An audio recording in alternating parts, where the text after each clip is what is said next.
Nintendo intentionally placed an AI problem in the AI of each and every amiibo, but an amiibo trainer found a hack to beat it.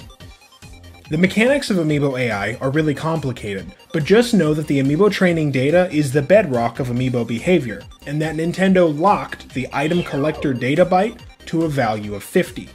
This means that amiibo are forced to try to grab items to some degree, and there's no way to stop them because you can't change it with training. Well, amiibo researcher Hictor has hacked the lock.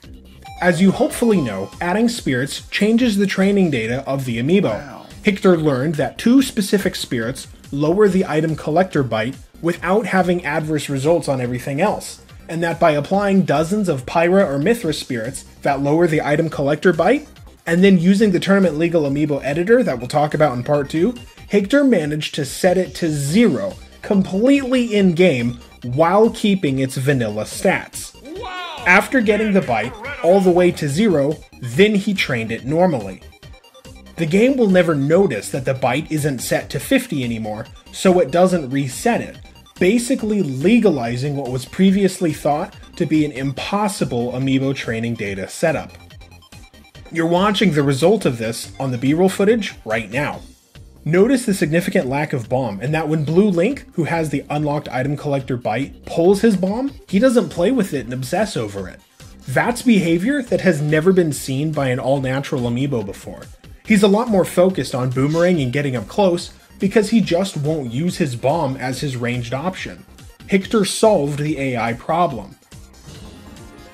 This little byte could have a big impact on the meta, especially with Link and Snake. Link will chase his bombs that the game forces him to pull, and Snake's grenade strategy currently relies on the opponent grabbing the grenades and then letting it explode in their face. Up until this point, amiibo trainers have always assumed that both their amiibo and the opponent will go after items to some degree, because the item collector byte was locked at 50, and so they chose to incorporate or refuse to incorporate items because of that. And it goes beyond items too. There's actually a lot of amiibo that have certain behaviors locked in that could be changed. Pokemon Trainer, for example, has his down special byte locked at 40, and I'm pretty sure Pyra and Mithra have theirs locked too. If you were to use this same strategy with different spirits, set that byte to 0 and then pick the optimal starter, you could optimize those amiibo a lot farther. Now I can't say whether or not this is going to be the meta option going forward.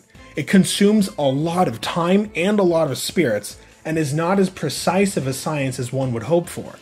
But if we're talking about Amiibo 20XX, the big long-term optimal option, this is almost certainly the best path, because it drastically improves matchups against Snake and against items in general.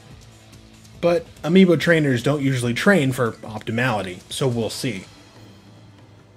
Next week's video will cover the Amiibo editing program that has led to significant improvements in Amiibo training, so subscribe to see it when it comes out.